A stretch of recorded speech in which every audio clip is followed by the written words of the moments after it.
Welcome to the Enlighten Up podcast. I am your host, Nicole Frolick, and I invite you to cozy up with me each week as I explore all aspects of the spiritual journey, spiritual biohacking, and expanding the mind beyond this reality. Remember that the collective awakening can start by planting one seed. So thanks for being such an amazing audience and sharing these shows with your family and friends. So without further ado, let's jump right into the episode and find out what we're discovering today. Hi, everyone. Welcome back to the Enlighten Up podcast. I'm so happy to be back here with you again this week. We have a new guest coming to the show, and you guys are going to love her. I have Nicole James, the Quantum Nutritionist, with us. She is a certified functional medicine practitioner, a certified nutritional consultant, speaker, mentor, and business coach. She has been in private practice for over 10 years, working with clients across the nation and around the world. Her focus is to discover underlying root causes of imbalance and disease by optimizing health through functional and nutritional testing, advanced detoxification protocols, energy field analysis, metaphysical anatomy, ancient healing modalities, and rewiring the mind-body connection. As the Quantum Nutritionist, Nicole teaches the power of the mind and energy field, what influences, and the dramatic effects it can have on the body, creating wellness or disease. Nicole, welcome to the podcast. How are you doing? I am doing amazing. Thank you so much for having me. I'm very excited to be here. I know we met through David from Above Duality, who's amazing, and you were on his show recently. Yeah, love that guy. Yeah, and so I loved all the information you were putting down, and so I want to let my audience get all the goods from you today. Awesome. I'm excited. There's so much to talk about. I know there's so much to talk about. And, we're going to talk about quantum immunity. We're going to talk about heart coherence and all of that. But before we get into that, I love to know how did you get into all of this? Did you have some divine kind of orchestration, synchronistic event or moment in your life that kind of brought you to this point? Or did you always know that you wanted to be in this? Well, it's definitely changed over the course of time, but I was kind of one of those people that always wanted to be a doctor my entire life. And then I went to undergraduate school at UCLA. I was an athlete there as a swimmer, so health was always really important to me. But I never really thought there was any other route for me to go except being a medical doctor until I graduated from college and I decided to take a year off and actually work for doctors. And then I realized, wait, this isn't exactly what I thought it was going to be, being with a client for 15 minutes, like the overuse of antibiotics, not really having the time to even hear the person's story and try to figure out why is this happening? It was focused on what symptoms do you have? What diagnosis do we give you? And then what drug matches the diagnosis?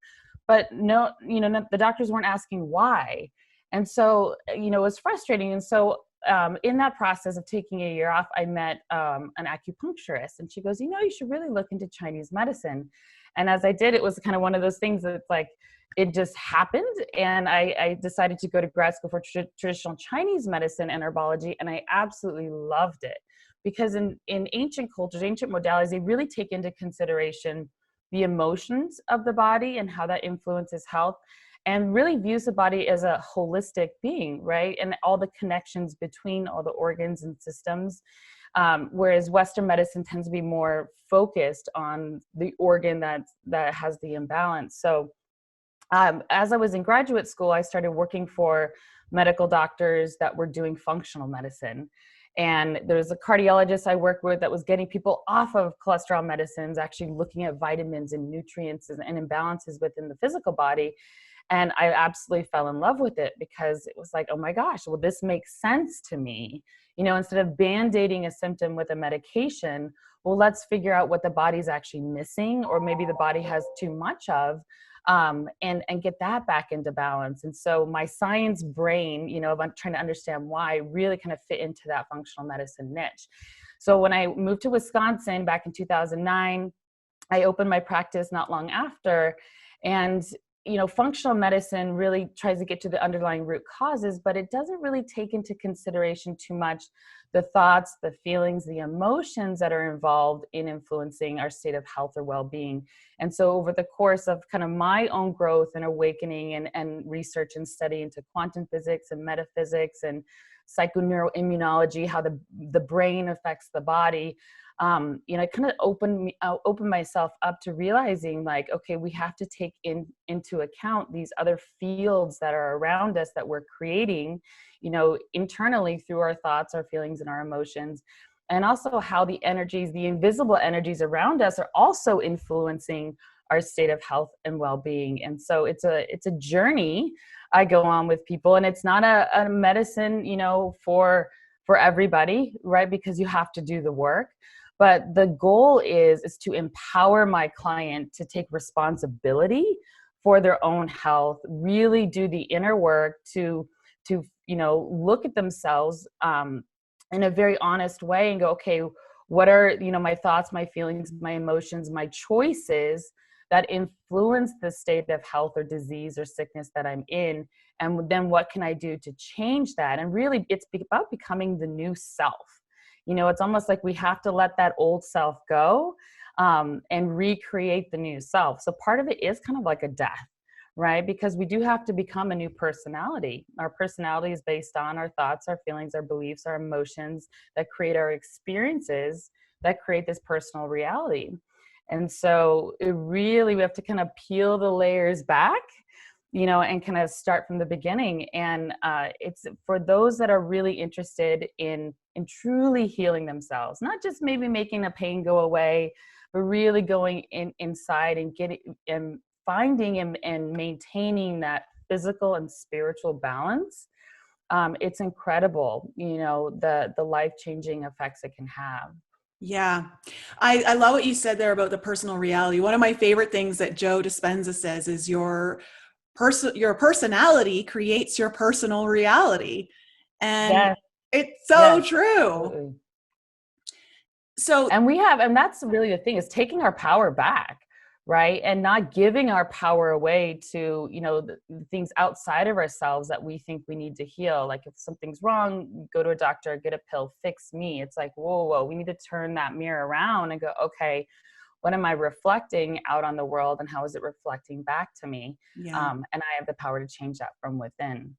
And that's hard for a lot of people, I think, that idea of really starting to take ownership over your own, like your own health, your own state of mind, this idea of not looking outside of yourself for the answer or the cure, like really bringing it back into self. And that's a bit of a daunting path and journey. Do you experience that with people who come to you, whether they stay on as clients or even with your own clients, maybe even with your own journey, of how deep the journey goes and how scary that can be for people?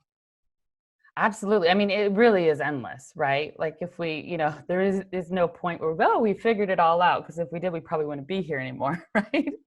So it's an endless journey and there's lots of layers, but it can be daunting. And that's why it's a process, right, that I go with people. And it's not like, there aren't tools that you can utilize to help support yourself. But I think when we are in alignment and there is an issue at hand, we actually will magnetize the right people, places, things, support that we need to help assist us in our goals. But ultimately, to begin this process, it just starts with awareness, right? So being aware and being accepting of the state that you're in, right? It's that resistance that can also create a lot of imbalance and disease in the body. So fully accepting where you are in the moment doesn't mean you need to stay there, but fully accepting and surrendering to that.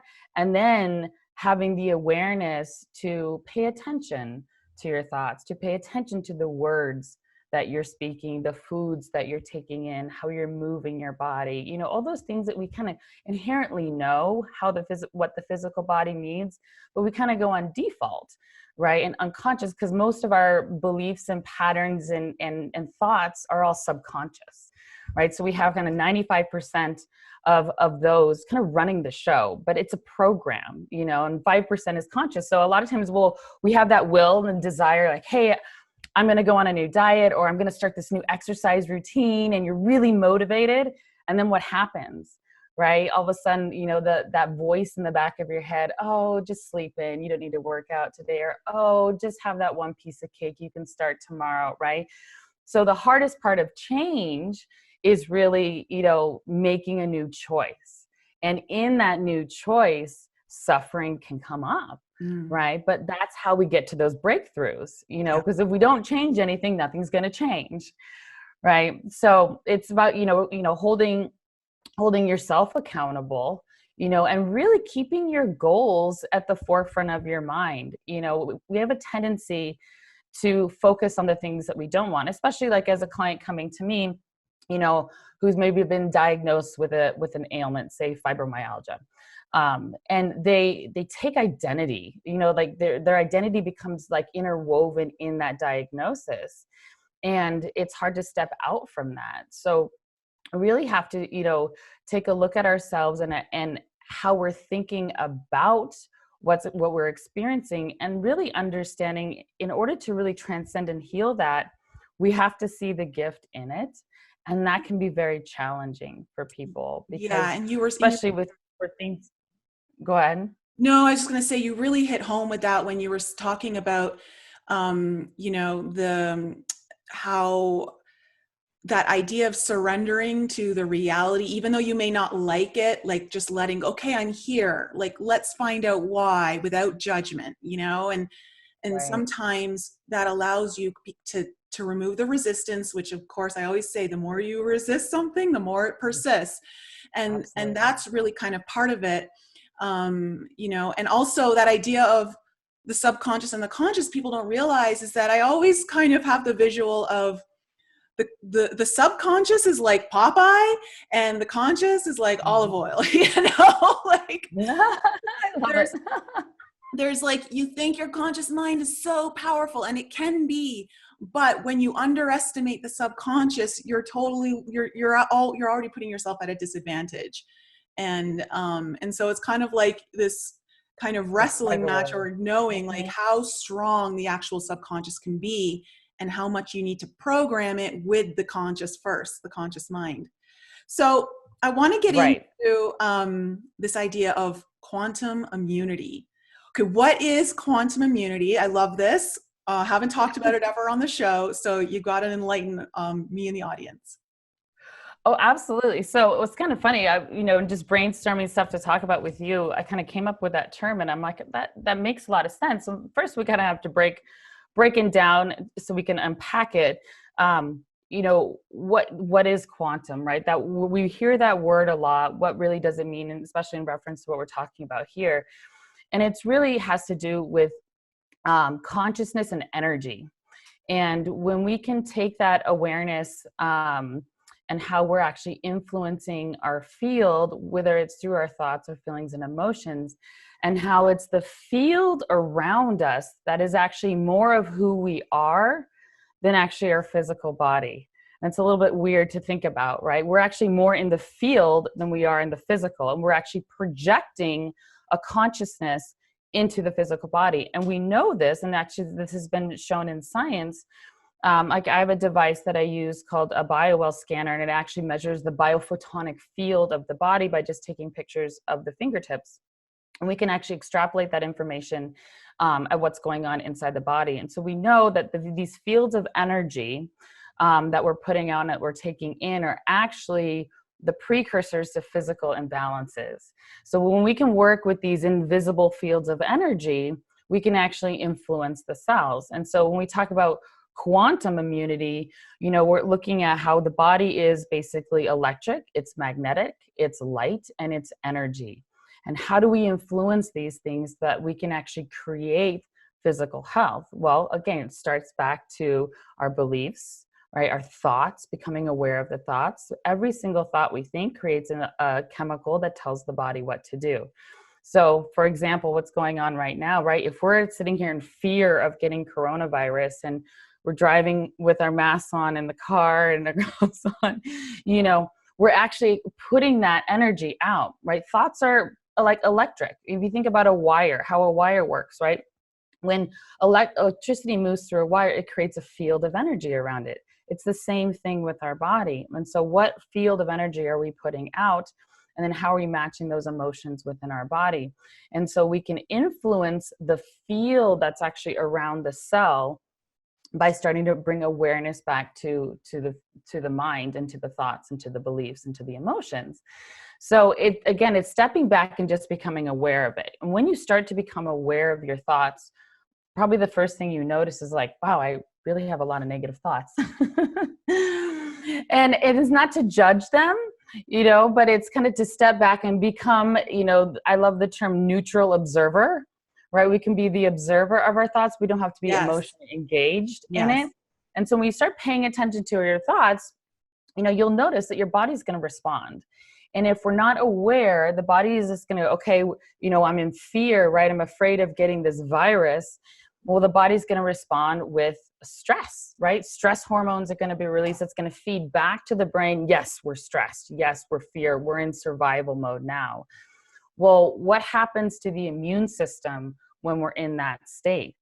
It completely gets shut off. And so one of the worst things we can do for our immune system is to be fearful, is to be afraid. And so, you know, a lot of my clients are, what supplements do I need to take right now? You know, what's going to support my immune system? Well, supplements are great and they're helpful, but if you're living in a constant state of stress and fear and anxiety, no matter what you take, no matter what you eat, your body, your immune system is going to be weak. So we can flip the switch and command, right? I love that we're commanding to the universe. What do we want to create? You know, I will not get coronavirus. You know, I do that. I do this with my kids. My kids come home and they're sick and I'm like, I'm not getting it. I'm just not going to get it. I'm just not even putting that in my field of consciousness. And it doesn't happen. So it's really about like that belief, like we can control our own outcome of our health. And those thoughts and those feelings and emotions all vibrate at a certain frequency, right? And so when we realize, you know, okay, if we're thinking negative thoughts and stressful thoughts and fearful thoughts, our cells are going to be bathed in this lower vibrational frequency. And that even if you actually look at our DNA, when we're under stress, our DNA actually tightens. When we're relaxed, when we're joyful, when we're happy, when we're creative. Really? I didn't know that. Out. Yeah. And so even at the very core level of who we are, we're all vibration. And our emotions, it can actually, they've even discovered this, that there are emotional receptors on our DNA. So if you think of that, about like if this is our DNA strand and our emotions are certain frequencies, well, it's hitting different parts of the DNA. It's activating or deactivating our DNA. And there's been studies to show that just a couple days of just 10 minutes of mindfulness meditation can actually boost one of the most powerful components of our immune system by over 50%. Oh, wow. So the power that we have, you know, to influence our state of health or well-being is phenomenal. So it's really about just, again, awareness, paying attention, you know, utilizing what we can control. And that's really the key. Like looking outside, there's not a lot we can control right now, but turning in going, okay, like what can I control? I can control how I perceive what's happening around me, and I can control how I respond. Yes. Right. There's a great spiritual teacher I had said, you know, life is inherently meaningless. It's us that put meaning to life. And when we can transcend the fear and the challenge and the problem and see, you know, rather than focusing on that per se, look at, okay, what is the gift in this situation? That's when we can expand our consciousness and grow and create that alignment and balance that we need. Because when we're in alignment and we are in balance, both physically and spiritually, there's, you know, our body cannot get disease. We are literally, you know, we can't. It just doesn't come in the field. Yeah. You know, it's about resonance. So, okay, a couple things you mentioned there. The big thing is also for fear. It definitely suppresses your immune system. What I think a lot of people don't realize is that it also shuts off the critical thinking part of your mind and activates the hind brain, your reptilian brain at the back, which is Right. your fight or flight, your survival mode. And Yep. so when you go into fear, you literally aren't thinking properly. Like, you're not thinking in a very, your common sense turns off, your ability to assess information or assimilate it in a very critical thinking manner, it's all turned off, and you're just in reactionary mode, which, Right. Survival. it's not a good place to be, especially when we know how powerful the mind is in controlling our beliefs. And then you talked again about beliefs and how important our beliefs are in our immune system and in our own immunity, and how certain things that we may do are reinforcing beliefs that maybe we don't realize we have. So for instance, let's talk about the mask. You and I were talking about this pre-show, and how does wearing them, now, of course, I want to just say that, of course, if you're someone with comorbidity, like you've got a weakened immune system, like you've got to take care of yourself. However, if you're a healthy individual, which a lot of us are, can you take me through what the whole idea of wearing a mask, is it good? Does it work against us? Like what's the deal here? So I actually believe that masks actually can make it much worse for the system. And just from a common sense perspective, we could talk about the science. We're not plants, right? Plants breathe CO2, we breathe oxygen.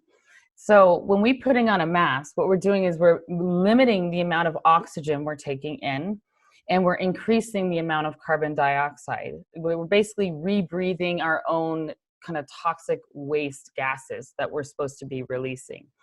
So how does that affect the system? It actually puts a huge stress on the system. We just talked about stress, right? So we have the emotional stress, and then we can have the physical and chemical stress because of it too. Now you put those two together, right? And it's kind of a double whammy. So it creates more what we call oxidative stress in the cells, and create more inflammatory inputs, so that when we do, say, become in contact, with some type of virulent, that the immune system is actually weaker in that state too. And so I highly recommend, any of your viewing audience to look up Dr. Judy Mikovich and Dr. Buttar, who've talked about this and the science about this in length. And I do also think there is a psychological component to it as well. It's like you're putting on a mask, you're saying there is a threat. When there is a threat outside, again, that keeps us in survival mode. And when like you said, I love that you said that, like that reptilian brain is on, we're out of our creative center. We're out of our creative mind. We're just thinking about survival. We can't create anything new from that state. And it's also a state where we become very selfish. You notice that, people become very selfish because it becomes all about them. Okay. And so yeah, that is definitely what I'm seeing with all the mask wearers, because I'm like, holy man, I've never seen people become such haters. And they're like, okay, so this is actually really funny. I watched a video on this recently. I follow Styx Hexenhammer. I don't agree with everything that he puts out, but 80 to 90% of his stuff is really good.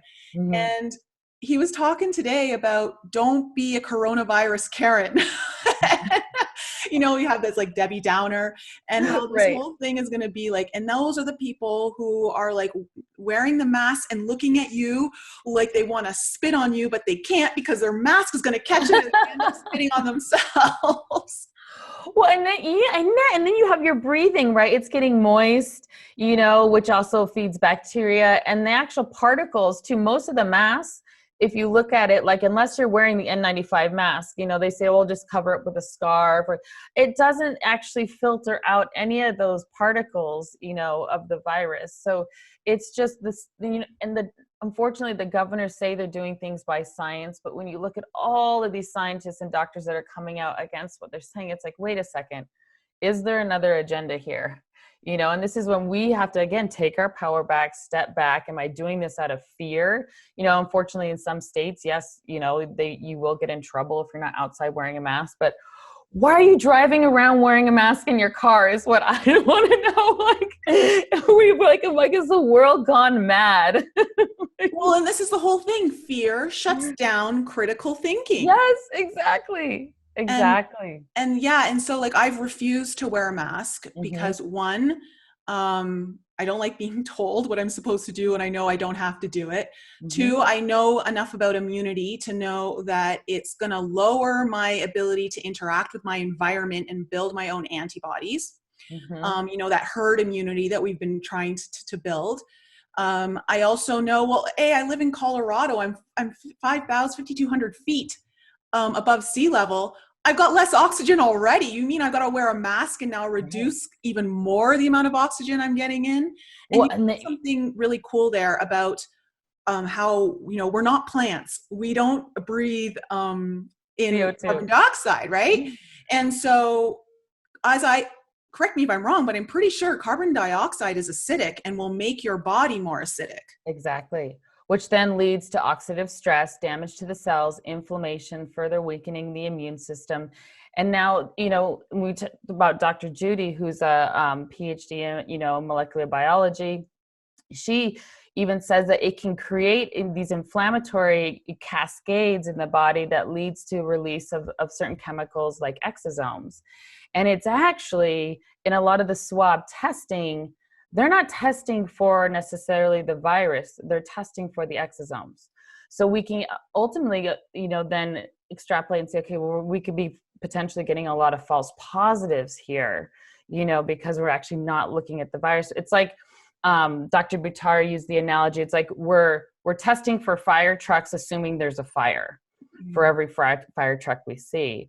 So it's like, to me, do your research. Don't just blindly accept what we see in mainstream media. Like really question. I think this is really a time where we start to question things and become critical thinkers and start to think for ourselves. And then we tune in, right? Tune into the body and go, okay, what feels right for me? Am I making this choice out of fear, or am I making this choice, out of love? And that it really can come down to that too. That is like my whole thing. That is, I tell every single one of my clients when I'm working with them on any area of their life, like when you're choosing, are you like that idea of fear? It's come from this idea of limitations and believing that you're limited in what you can achieve or create. It's like, where are your choices coming from? Are they coming from fear, or are they coming from your hopes and desires? And that has to be across the board with everything, including what we're talking Absolutely. about right now. You said, okay, so I want to go back to what we were talking about, and then I kind of interrupted. This idea of like the mask is making people selfish, not like the mask itself, but this belief system of, that, other people around you, they're not doing the same thing as you. How dare they? Right. Because initially, right, they've told us that, well, you wear a mask not to protect yourself, but to protect the other person against you.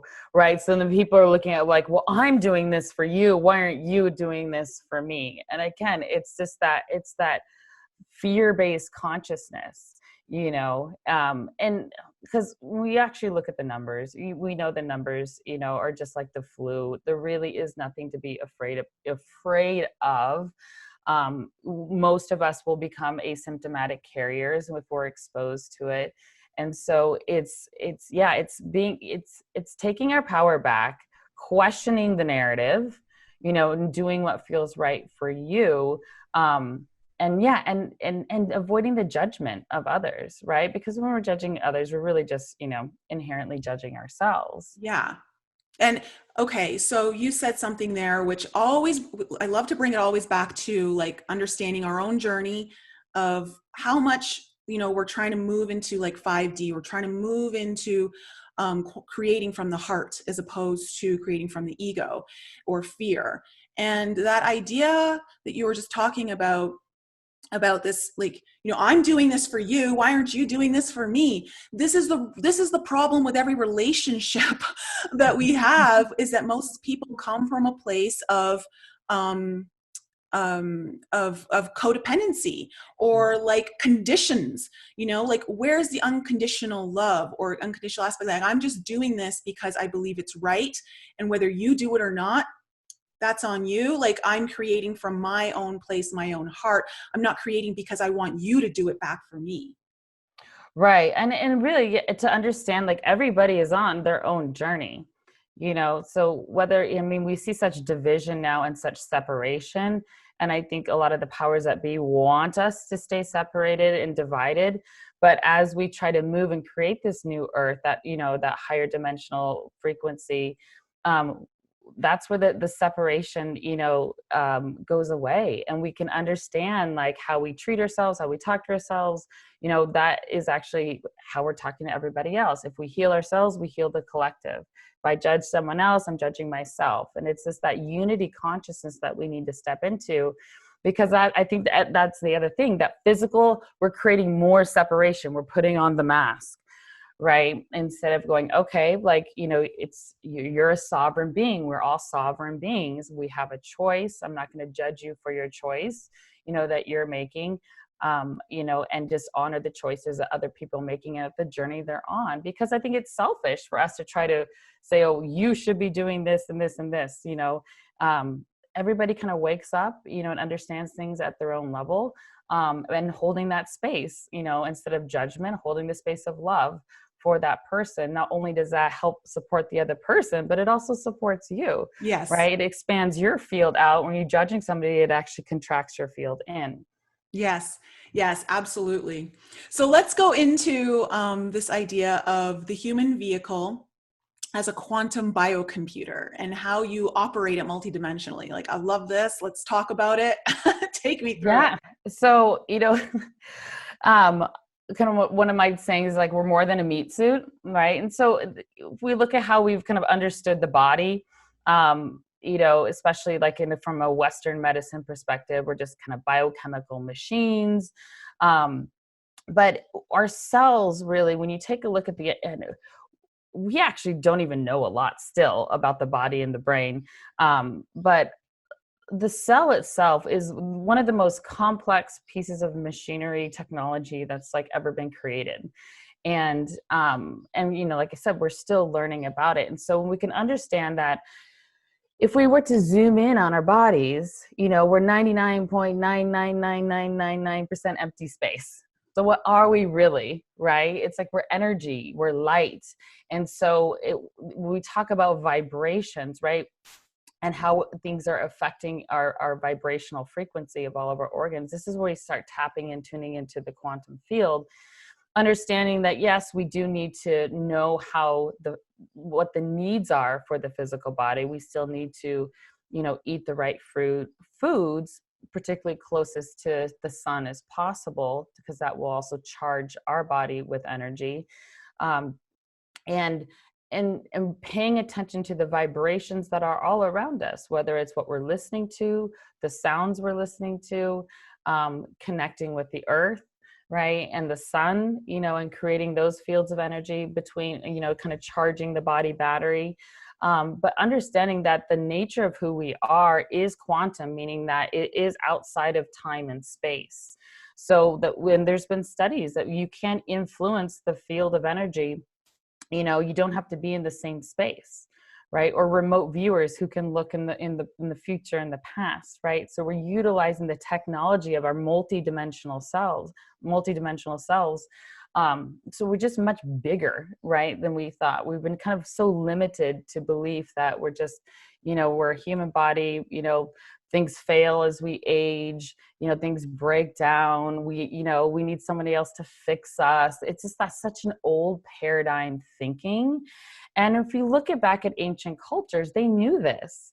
Like if we look at ancient Chinese medicine or Ayurvedic medicine or, Amazonian medicine, they understood the connection that we as humans have to the earth and to the sky. And when we can support connecting to Mother Earth or to the energy from the sun, that's what helps to keep our system in balance on a multidimensional level. So it's fun too, because you realize, like I can send you, healing love energy if you're not feeling well, and it can actually influence your field. So this whole time thing is really, right, the illusion of time. Mm-hmm. But it's how we navigate through that process and understand it, that we can also be able to transcend it too. So you mentioned we're kind of like batteries. How do we charge ourselves then? Like you kind of Yeah. talked about the sun and connecting with earth. Are those, I'm assuming those are two ways. Like what are some of the ways that we can not just charge our energy, but hold the charge? Yeah. So this is where we want to talk about um, like the electromagnetic nature of the body, right? So we talk about our thoughts. Our thoughts are electric in nature, and our emotions are magnetic in nature, right? So we can influence that too, like kind of as above, so below. But then we can take it even bigger, as above, so below, with the sun and the earth. And so a lot of people human resonance, and it operates at about 7.83 hertz. And when we are it that actually that level, it actually operates, that's where our alpha brain waves are. Mm-hmm. And there's different levels of our brain waves. When we're in a highly stressed state, we're in this what we call high beta mode. Again, that same thing, reptilian brain activated, conscious mind shut down, survival mode. Well, this affects our brainwave frequencies too, and it also affects how those brainwaves are influencing our body. When we drop down into the alpha state, which is where that Schumann frequency is, that's when we're in our most creative center. Like when we're in the flow of doing something we love, that we like, time just goes away, right? We're not even aware of time. That's that alpha state. And that's where we actually connect to Mother Earth. And so when we are stressed and our energies are all over, are scattered, they're all over the place, when we can actually get and ground into Mother Earth, whether it's taking our shoes off, going for a walk, putting your feet in a lake or in the ocean, or just walking on the grass, holding on to a tree. I will admit I am a tree hugger, and I am proud of it. But you can feel it. I mean, you can really feel it. And what happens on a physical level, there's negative ions also can come up into the body and actually help to rebalance our nervous system. There's a term in Japanese, Shinrin Yoku, I believe, which means forest bathing. And there's actually studies that they found on how just being out in the forest can actually influence your state of health and well-being. So those negative charges we get from the earth, and the opposite, we get these positive charges from the sun. So all the photonic light, the primordial energy, the cosmic rays that are coming in, and those are getting amplified too, right? So a lot of times, so we're getting elevations in the Schumann frequency that are affecting our field. We're getting bombarded with cosmic rays that are affecting our field. And then we have everything going on this earth plane. And it's like, whoa, our bodies are like, going crazy, short circuiting all the time if we don't ground our energy. And that's why it's so important right now is to stay grounded, whether it's being in nature. If you can't be in nature, take a salt bath, or just be in water, hold on to some crystals, eat foods that grow in the earth. So those rooted vegetables, can help ground you. Essential oils can help ground you. But it's so important right now because as, the earth is shifting and the consciousness is rising on the planet, we, especially the more awakened ones, the light workers, we have to ground that new energy into the earth. That's how we shift the earth. So instead of like looking to, expand, we do have to ground it in order to shift the grids that are changing right now. And so if we think about it, right? Negative charge earth, positive charge sun. Well, and then we have the human being in the middle. So we're charging our energy. Mm-hmm. So we can charge our energy by being out in the sun too. And like actually, from a Chinese medicine perspective, the meridians, the lines of energy that run throughout the body, and they have those acupuncture points. And if you've ever had acupuncture or acupressure points, those are actually photonic vacuums. They're calling them now in biophotonics. So they're actually, we're absorbing this photonic light that's charging our body. So how do we hold on to the charge? Right. So this is where we can utilize our diet to really come in and hold on to the charge. And this is where we utilize, the fruits and vegetables, because those are the ones that are closest to the sun. And really what's in there, the energy that's in fruits and vegetables are really trapped light. And we're taking that light energy in and we're holding it into the cells. So we have to utilize their foods and hydration and water, right? We can't like move electricity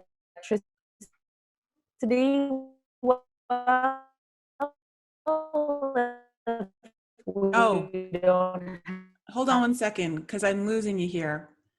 Um, you know, a good water substance to move it.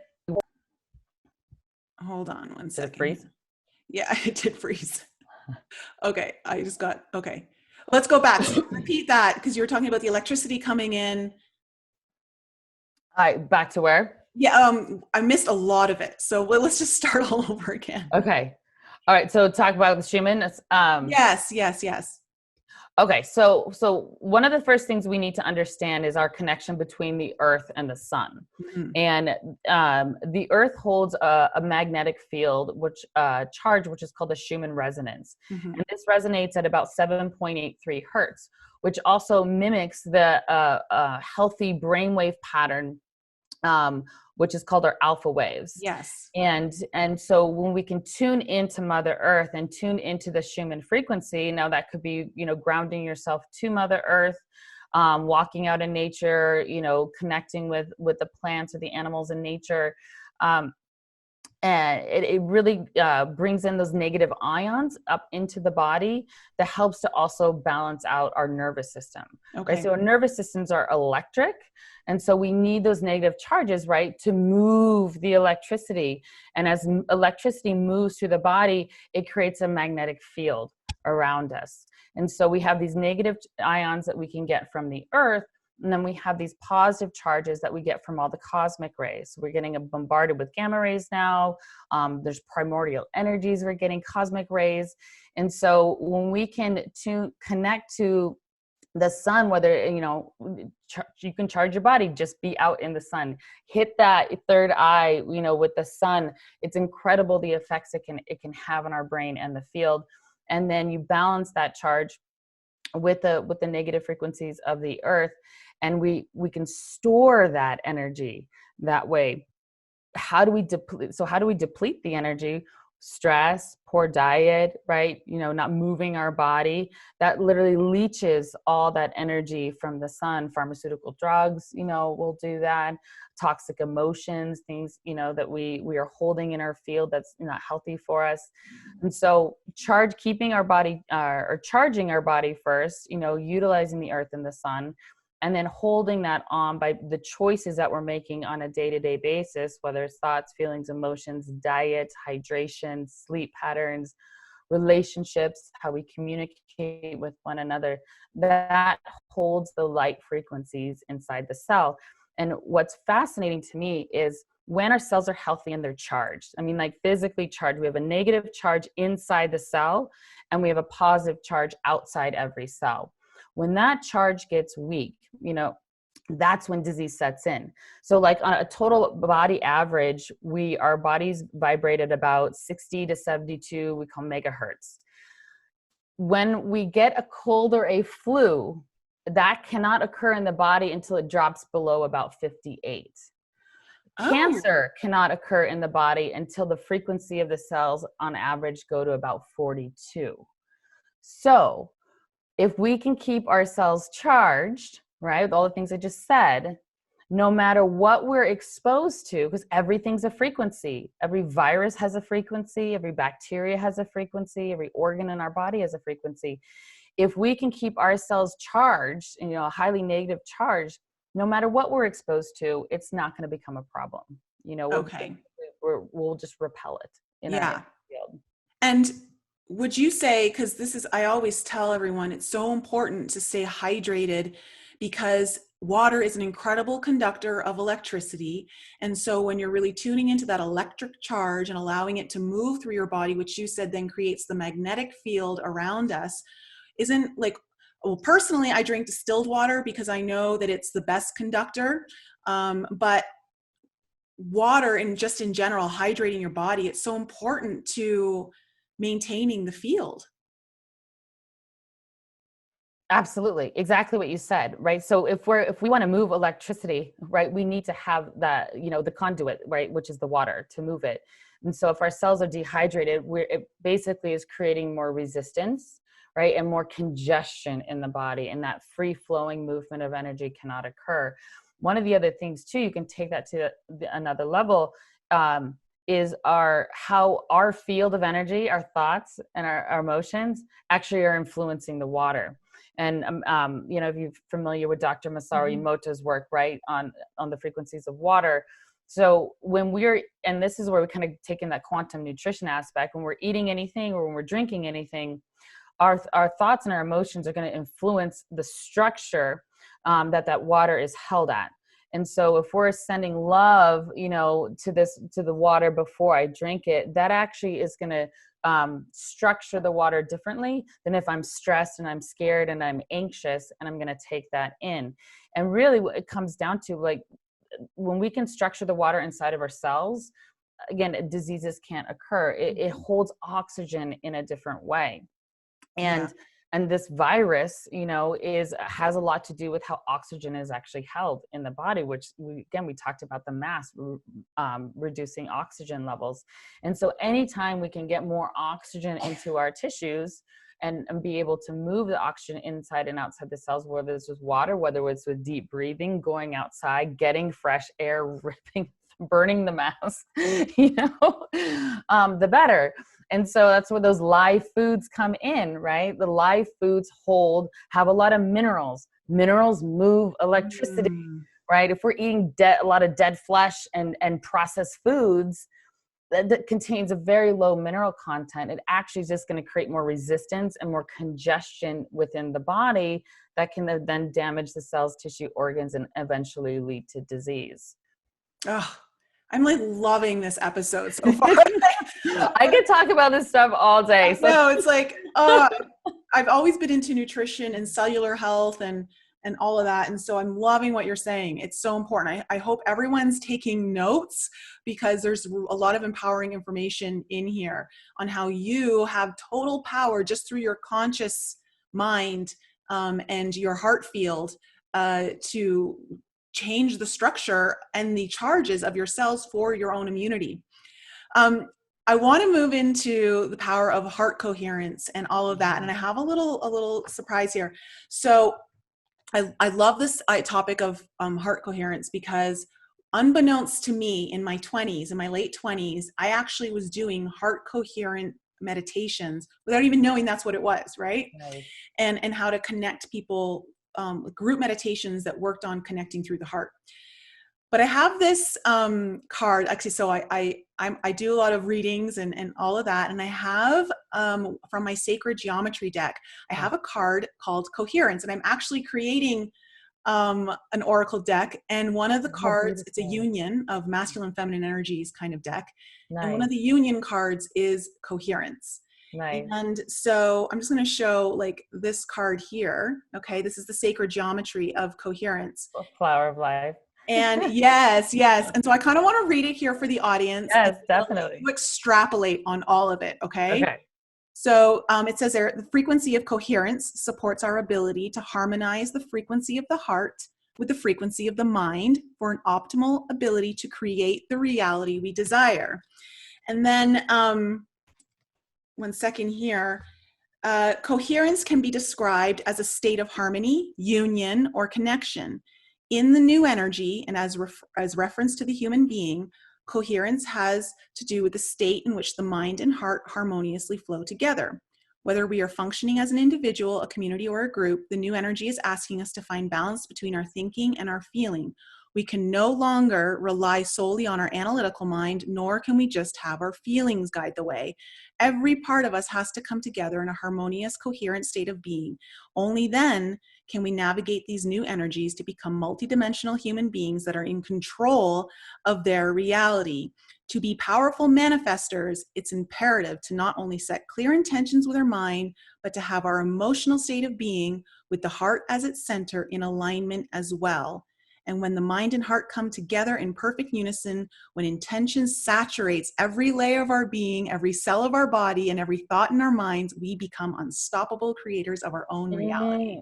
I love that. I just got chills, because this is exactly it. This is what it all breaks down to, right? Is empowering ourselves and understanding the power of the heart and the mind, especially in conjunction with one another. So when we talk about coherence, and this is actually something that we can look at physically too, like actually have a device that you can clipped to your ear, and you can measure your level of coherence. So to explain it to people that aren't familiar with it, what it is coherence in the heart is when our heartbeats are actually in very consistent patterns. And we can get into a coherent state when we are focused on something positive, whether it's an emotion, a memory, whether it's love, joy, peace, gratitude, compassion. When we measure this, we see this beautiful sine wave. It goes like this. We know we're in a coherent state. Our heart's field is thousands of times greater than our brain's electromagnetic field. So the power really is always within the heart. When we're in a state of incoherence, which is most of us most of the time, right? If we're ever in a stressful state, we're incoherent, right? Those lower emotions, fear, shame, guilt, unworthiness. We see patterns that look like this, right? It's like an abnormal heart rhythm. And so the simplest way to drop down into that heart coherent pattern is just to close your eyes, relax, take your awareness from the mind, like dropping it down into the heart center. You can imagine just getting into your little elevator in the head and pushing the button down to the heart, right? However it works. And you just imagine breathing in and out through the heart center. And as you're doing this, you focus your attention on a positive emotion, right? Like I said, love, joy, peace, gratitude, or a memory, a pet, a child, whatever brings you, that positive emotion. And that's also connects to that state of being that we're in a heart coherence is also, our brain is also in that alpha brainwave, that creative space where we can connect. So we tune into our heart, we get into that coherent state, and then that's when we have the dialogue with our body, like, okay, what do I want to create? What do I want my life to look like? And we hold on to that intention, we match it with a positive emotion, and then we use the will, right, to take action, right? So everything's in unison. The heart, right? We know what we want to create, and we know our purpose. We know why we're here. The mind, okay, what do we need to do in order to achieve that? And then we back that up with action. And that's when we become these powerful co-creators that we are destined to be. Yeah. It's awesome. I love that. And I'm a huge, oh my gosh, we could talk forever just about sacred geometry and how powerful that is. Oh, well, let's talk about sacred geometry, because that when we talk about this idea of sacred geometry and how, like we talked about, like the water structure and everything, like everything's got an energetic charge through its own structure. So take us through a little bit about sacred geometry. So our basically the entire universe is mathematical, right? It's geometrical, and our fields of energy are also geometrical. Like if we were to look at a field, we'd see almost like a torus type shape. But everything comes from geometric patterns, and we have those platonic solids that make up, the all kind of structures in the earth, whether it's the spiral or the dodecahedron. Like we see that. So we are really, the universe is conscious, is geometrical in nature. And so when we can tune in and utilize these sacred geometries that harmonize, right?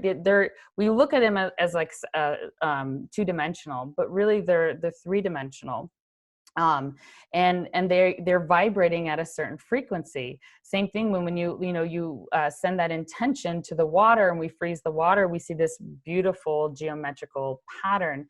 And so we can utilize these ancient shapes like the flower of life, which is kind of where the geometry which we came from, right? If we look at when a egg gets fertilized, right, and it starts to divide, it actually divides in a very sacred geometrical way. And so this is really the core of who we are. And so we can utilize those tools to help harmonize the field of energy around us. We could take patterns and we could put our water on it and we can harmonize the water. We can listen to the sounds of what those shapes actually make, the frequency of the sounds of those shapes. There's a field of study called cymatics, where they actually put sand on a vibrating plate, and they'll tune it to a certain frequency, and it actually will create these incredible geometrical patterns. And so when you realize, okay, like, well, sound's creating these patterns, then we extrapolate, well, what is the sound of the voice, that I'm saying, or the music that I'm listening to? And so inherently, at the basic core of who we are these sacred geometrical patterns. So we can utilize us to our benefit, rather than, focusing on things that are more chaotic in nature, whether it's, just the simple fact of a circle versus a square. Right. There's a field of study called biogeometry, where they actually study the invisible energies. And in the middle of every circle, there actually is this powerful energy point that is created. So just the study of these fields, or we look at ancient cultures, we see the flower of life patterns, on pyramid walls, so they're able to utilize the information and the energy that's being emitted from these patterns to help harmonize the body in a beneficial way. Oh my God, that's amazing. I'm like going to take my card and put it under my water right now. Totally. Yeah, absolutely. It works. It really does. That's so cool. And I love that just this idea that our frequencies are like that's idea of the sand, shifting into patterns, based on the frequency that it's tuned to on that machine. That just goes to show you how important it is to maintain your frequency, to maintain the structure and the charges of your own cells, how that will change. And how we could utilize like nature, right? Because we see those patterns in nature. Yeah. We see it in plants, we see it in food. And I mean, it's just mirrors who we are at the same time too. Yeah. When I was in my mid-20s, I studied live cell microscopy. So I Oh, was nice. using a dark field microscope to look at blood cells while they were still alive. And I use this to kind of work with clients to help them nutritionally. Yes. And when I observed the cell in a healthy state, it was perfectly round, cell wall was intact, but when it wasn't healthy, the cell wall got really jagged and really sharp looking and just deformed. And so that kind of goes to like what you were talking about, like the wave of the heart, when we're in that frequency, how it's nice and soft and it's all very symmetrical. However, when we're not, it's like sharp and jagged and up and down and like. Yeah, and one thing to note about it too, so the heart's field of energy extends way out beyond us. And so we can talk about this from an individual perspective, right? How important it is to maintain that healthy level of coherence. And one of the reasons why, and there's a huge field of study in this that they've been doing for decades with the Institute of Heart Math, is that when we are in a state of coherence, our stress hormone levels are down, inflammation's down in the body, our immune system is stronger, our brain is are working at its like optimal capacity. When we're in a state of incoherence, that's when, it's the opposite, right? Inflammation's up, our immune system's weak, our stress hormone levels are high. And they've actually put people on these devices for 24-hour periods at a time. And they can actually honestly sense when like their mortality rates based on their level of coherence. Oh, really? Right? Crazy. Yeah. So that's a wake up call. I know, right? So tuning in, like it's staying in this, it's about bringing awareness, checking in with yourself. Hey, how am I feeling? Let's drop down. I mean, literally, you can do this while you're going to the bathroom. You know what I mean? Like it doesn't take long. It's just about, being consistent and checking in and having that awareness. So it's important to keep pay attention to where we are in terms of our own individual coherence. However, it's really important to understand too, where we're holding our own coherence, how that's influencing the collective. And actually, the Institute of Heart Math has this great global heart coherence initiative, because if I'm standing in front of somebody and I'm in a state of coherence via resonance, right? Things are going to want to resonate together, waves of energy. I'm actually going to help them reach a state of coherence. If I'm in an incoherent state, right, and I'm angry and I'm upset and, I'm walking by somebody, they actually are going to feel that from me. So if we want to be, these like, we're going to bring in and usher in this new earth, if we can hold those fields of energy, balanced fields of energy in a balanced state of heart coherence, we are unknowingly actually affecting so many other people around us. And then what happens? It spreads. It spreads like the virus that we want we want to spread, right? And we can, have a greater influence on everyone around us. And it makes sense, right? If you walk into a room and you just feel a weird energy off of somebody, you don't know what it is.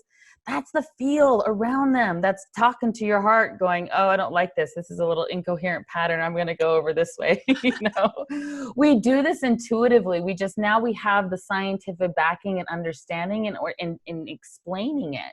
Yeah. One of my favorite Dr. Joe quotes is, science is the contemporary language of mysticism. Right? They understood this. They understood the fields, and the influence of the cosmos and the energies of nature. But now we actually have the tools and the science to really understand it and put a new language to it. It's pretty fascinating. Yeah, it really is. And, I've talked a lot about telomeres on my channel. And we've talked a little bit about it here.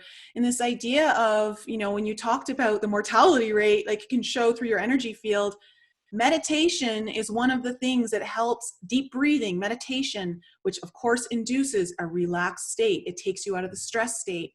It actually not only prevents the shortening of your telomeres, it can then lengthen your telomeres, which is now correlated to youth, and youth inside and out. And so Absolutely. that is just another confirmation, like when we talk down to and that is really key. It can be overwhelming, all this stuff, it can be a lot to take in, but it starts with awareness, and it starts with tuning in, which means tuning out the senses. We have to become like nobody and no thing and no time and no space. So we tune in. We're not aware of what we're seeing, what we're hearing, what we're touching, what we're tasting, right? We tune in. So we're actually outside of time and space. We can influence our body and bring in that light. Even if we're sitting in a dark room, we could connect to the light of the sun. We could connect to the light of the stars and breathe in that light that actually influences the cells. Because when a cell is unhealthy and it has that weak charge, right, that's when it divides and those telomeres continue to shorten. And it goes back to what you said at the very beginning about this idea of like, you can actually see the DNA shorten when we're in a state of fear or stress. And of course, the same thing happens with your telomeres. They shorten. So just think this idea of contraction, fear, it's about getting small and like congested, whereas like love and openness and willingness is just about like expanding, right? Yes, I love it. Okay, and final how question. As we're expanded, right? Like that's how we affect everybody else, Yes, absolutely. All those fearful people in mass, we can have that big field and just give them a huge knock of blissful, heart coherent energy as we walk by them. I almost like want to like go up to, like, if someone's giving me a bad look with a mask, going, come on, hug, let's just come on. Okay, final question before we close up. What is your perception or take on the coronavirus pandemic and its role in ascension? Well, I think there's definitely an agenda happening, and it's multi-layered agenda. I think there's been a dark kind of cabal governmental control on us for millennia, and this they want to continue with their power. There's a lot of negative influences, in this agenda that wants to keep us disempowered, right? And this is why they want to, bring us, keep us in that state of fear. I mean, fear is the most valuable commodity in the world, right? Because we'll give up our rights, to feign for safety, but then in the end, we're not safe or free. We're basically just slaves. And so I think it's a time where if we can see the gift in this, right, that things, our world hasn't been working well in general, right? There's been a lot of systems that have been broken. And in order to create change, the old has to be broken down in order for the new to be rebuilt. And so from a conscious perspective, we are really rebirthing a new humanity, if we are rebirthing a new earth. And so, but the dark is going to try all they can to regain control. So their agenda, yes, is okay, let's, quarantine them, let's isolate them, let's put fear in them, let's tell them they need a vaccine in order to leave the house. I mean, this is all this manipulative agenda that we can turn and go, you know what, no, I'm a sovereign being, I do not consent, and empower yourself and know and command out to the universe, no, this is not going to happen. I do, follow a lot of spiritual people, and there's kind of like these two timelines, right? And you see this division too with people, oh my God, we can't go back to work unless everyone's vaccinated. And everyone's like, no, everything's fine. Like, it will gain herd immunity and, we'll move on with our lives. But there's a lot of gifts in it. Again, it's how we perceive it. So if we can use this time to go within and tune into ourselves, tune in, okay, what's working in our lives, what's not, how can I shift my life, in a greater capacity, or maybe I'm not living out my purpose like I wanted to, and now I've lost my job, and I can either go into fear mode about that, or I can go, hey, this is an opportunity to actually do something different, and maybe something that I love to do more. So understanding the gift in it. And now it's like, we've had this time, and it's really interesting how the seasons is also correlated here. Like, it's like this winter where we're like, recluse in our homes. And all of a sudden it's like spring, like it's like this new birth is happening, and people are like, okay, want to go outside. People realize like the fear is a lot of just, misguided projections. And really come at, life with a new set of eyes, new filters, new consciousness, and really supporting one another. And that's what I think is key, right? They want to keep us separate, but in order for us to usher in this new earth is about coming together, right? Doing things at a collective level, being able to utilize our gifts and share our knowledge, right? Like we're doing now, and be able to continue to share that more and more as we support one another through this process. Because it's not easy, for many people, are having a really, really hard time right now. And if you are, don't be afraid to ask for help, right? Ask for help from your family, your support, your friends, your guides, your angels, your masters, your teachers. Like, there is support for you. You're not alone in this. And knowing that this is a process. And I kind of think back, I take it from a bigger perspective, and I go, wow, like, we must be really strong souls to like choose to incarnate at this time with such this great awakening is happening.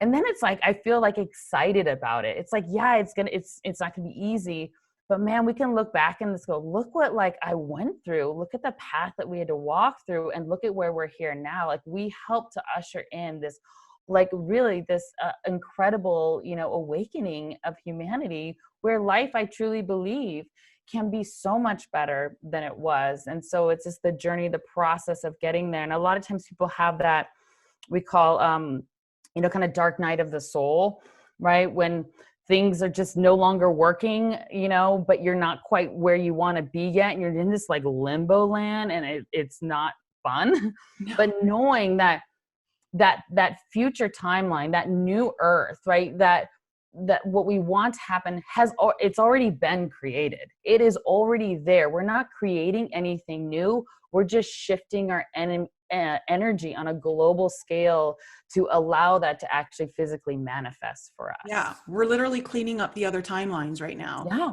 Exactly. And I just received a download while you were saying all of that too. Awesome. About, the first thing that you said, I got a download last week about this idea, like, being here and how amazing, like, to actually be part of this whole thing, to be incarnated at this time, is you actually had to go through like prerequisites to get to Earth for this time. So if you're here, you already passed the test, you already got what it takes, and you're needed to show up right now. Yes. But what came through just now was this, okay. So when you talked about this idea of the collective, and the reason why I'm feeling like it's really gone quantum, like this idea of quantum and the collective, and how we're all, this idea of, okay, people are now being forced to go within because there's so much time. We talk about the gifts of the coronavirus, the pandemic. Well, sure, there was a dark agenda to this pandemic, but there was also a light agenda to this pandemic, because you can't have one without the other. And part of that pandemic was that while people are now being forced to go within, those of us who've already been doing the shadow work have taken a quantum leap in our ability to actually access the other timelines. There's so many people talking about their dreams right now and how they're going into other timelines in their dreams and doing all of this rescue mission work and stuff like that. And that is a result of this quantum collective integration of now the people who are not so awakened being forced to go in and do some of their own shadow work, their own reflection, is assisting us to take a quantum leap into our own perception of what's going on around us.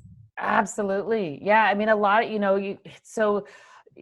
see the people that are like utilizing this time and like really enjoying this time. And then you have the opposite. And you have the people like that are newly awakened that are like all of a sudden like, holy, like, how did I not see this before? How wasn't I not aware of all these like ugly truths, what's been happening? And so the ones, that have been doing the work, we can be there to actually support them and carry them through as we all, ascend upward. So it's a huge time of transition, but it's like, to me, it's a very, very exciting time. And yeah, absolutely. I have a lot of friends, spiritual friends that are doing crazy stuff in dreamtime state. I wake up feeling like I've like been traveling the cosmos, but I'll have no like recollection of details. But I'm like, wow, I know that was an eventful night. I don't know exactly what happened, but I know something did. Yeah, absolutely. It's really wild times. And I just love that. Like sometimes we forget that we're doing all of this work to help assist the collective, but the collective also assists us. So when they're starting to make that rise, of course, you're going to experience, for I think those of us who are really into this, you're going to experience a quantum leap as they start to experience a quantum leap. So of course it makes sense, right? Yeah. And then we go take it back to the earth. So as we're shifting our fields, right, and our consciousness, that is actually then via resonance, it's affecting the earth's right ascension timeline. So we're also then as a collective assisting her in this great awakening process too. It's awesome. Yes. It's a great reminder of how interconnected we all are. Everything. Yeah. So, okay, please let our audience know what you've got going on and also how they can connect with you if they want to work with you, because I highly suggest if you've got any issues, especially like from an immune place and you want nutrition aspect, Nicole's definitely your girl to work with. So please let our audience know. Oh, thank you. Yeah. So I do do one-on-one appointments, either, via video or over the phone. And I work, I love working with the kind of the newly awakened ones, the people on that awakened path, because they can understand, certain things about what's going on, but maybe you have some physical imbalances that you need assistance with. And maybe that some of the functional nutritional tests can help assist you with kind of getting to those, the things that the body really needs. You can find me on my website, thequantumnutritionist.com. If you're interested, you can book a free 15-minute consult to talk with me, and I can kind of explain the process to you. Or you could book an appointment right away. I'm working on some courses, building out some courses. So stay tuned for that. You can follow me on Twitter at The Quantum Nutritionist. I'm most active on there. But I also am on Facebook and Instagram as The Quantum Nutritionist as well. Yeah, I gotta say, Twitter is way more fun than Facebook. I know. I just feel it's so much easier, and I feel like I connect to like a certain audience that I want to connect with a bit easier than Facebook. Yeah. And also, Facebook, I mean, the censorship has been insane, and so yes. it's bad on Twitter, but it's pretty bad on Facebook. It's worse on Facebook, and I find like I see more hope through Twitter, just because there's so many people becoming active, becoming digital soldiers for the movement. Yeah. And I think you can spread information, like someone like gets banned and it's like, or a video gets banned and all of a sudden like Twitter just blows it up. Mm-hmm. Like it can move so fast on Twitter, I feel like, than the other platforms too, which is funny because I feel like every move they make, we come back stronger and we come back brighter. And it's like we match that, like you said, that dark to the light, but the light keeps getting brighter, even though they keep trying to, counter move. Well, and that's the whole point. Like, when we talk that's about, awesome. So yeah, when we talk about the idea of the yin and yang, this idea of duality, of course, as we get brighter and lighter, the dark's going to get darker and darker. So just expect that and don't have any judgment around it. No, it's part of the whole, it's just part of how everything works. Yeah, and it is, and and that's a really good point to bring up too, before we end, is there are a lot of negative influences around, and in our field, not just what we're looking at or who we're listening to. And it is really important, especially this time, is to keep your field clear of negative influences. Whether that's just bringing in whatever higher being that you're connected to, whether it's Jesus, Buddha, Archangel Michael, whoever, and really like calling in the entities and asking them to clear them and bring them to their perfect place of peace, like utilizing simple mantras like that, or just intentions about keeping your energy field clear, and then working with crystals or sage or salt baths. But there's a lot of things that are feeding off our field of energy, and especially when we're in those states of fear, we're actually literally opening our field up almost to be like fed off of by these negative influences that are around us. So I know it sounds a little bit weird, and it's not to make you go into fear. It's to empower you to say, hey, like, no, I'm a sovereign being. This is my energy. I'm going to keep it clear, call in my guidance to help to support me. Because that can influence, our thoughts sometimes, and our physical health too. And it's a powerful thing I don't think we talk about enough, but definitely something to look into. Yeah, I just got a vision of this idea of like when we look at like the yin and yang, and just like the white getting brighter and brighter, and the black getting darker and darker, and then all of a sudden like it's so like dark and bright that it's just like this combustion, and it's all one. Right. Yeah, because really it is. It's like, that's why we almost like, we can't judge the dark, like it's part of the duality, but I think it's a part of just like this full integration of like accepting things where they are, but then again, how we carry your energy through it. Yeah. Well, thanks so much for coming on the show. This has been You're so welcome.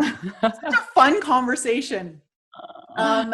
To the audience, please check out Nicole's work. If you want to work with her, I'm going to leave all of the links in the description below, so it's really easy for you to find her. And I'll leave her Twitter handle down there, everything.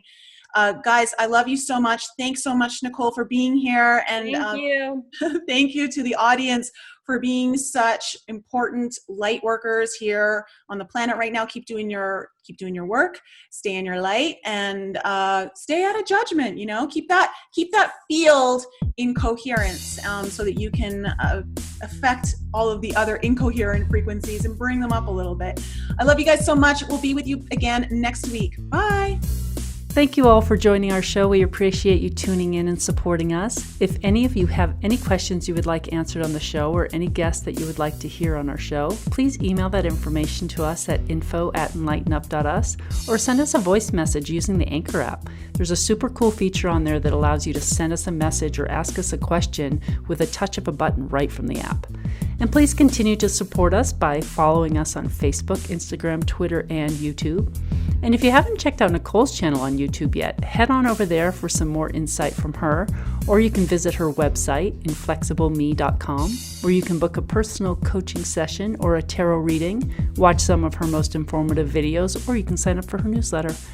And if you're interested in some light language healing, head to my YouTube channel, lisaloveslove.com, or send me an email to lisa@lisaloveslove.com to inquire about your own personal reading.